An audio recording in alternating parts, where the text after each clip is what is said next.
I suppose when we started, it was actually near the top of the dot-com bubble. And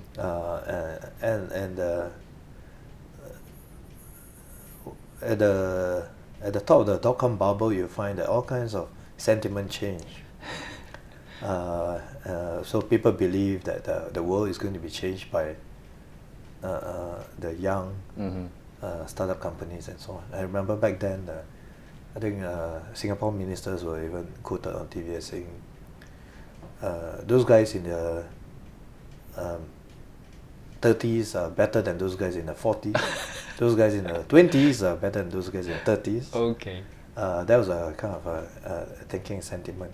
And I think you have CEOs of, I remember one CEO of a publicly listed company in Singapore in the internet business. I was quoted as saying, well, internet companies should never worry about profit. That it would be the worst thing to have to worry about profit. So that was a sentiment there. Okay.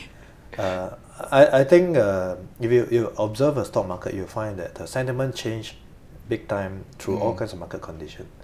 And the sentiment can change 180 degrees. So I've gone through some of the cycles, so I know. So in a sense, that was sort of the negative side of a bubble. But to me, there was a positive side to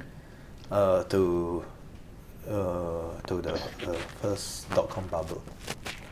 That positive side was the fact that even regulator was willing to take a bit more risk, right? So I think back then trying to get a license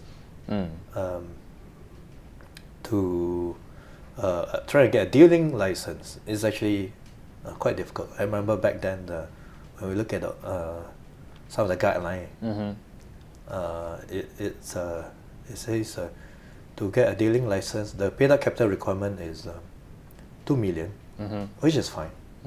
But there was additional criteria. It says you need group shareholders funds of $500 million.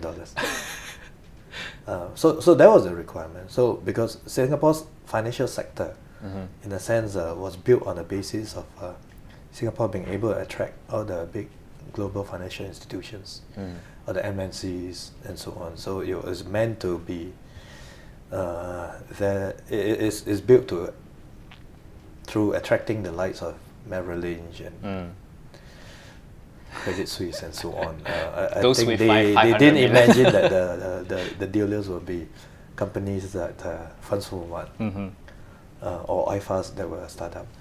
But I suppose the good thing about the first dot-com bubble was the fact that MAS was willing to embrace a bit of the risk and give license to us who was basically a startup. So wow. So you got your license in June 2000.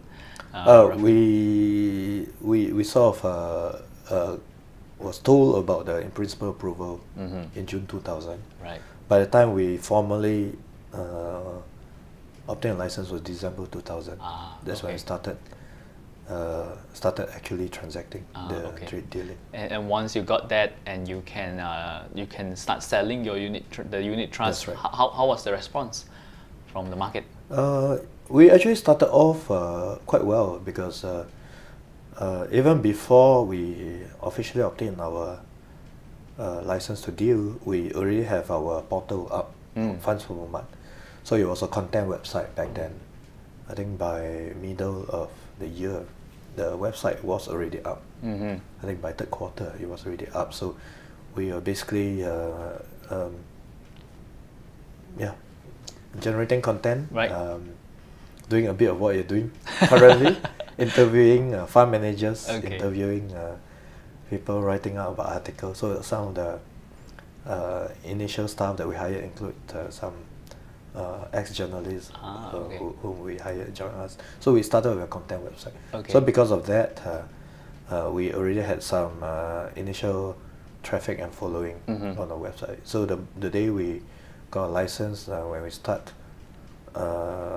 we launched the dealing service, then we actually had some decent traction right from the start.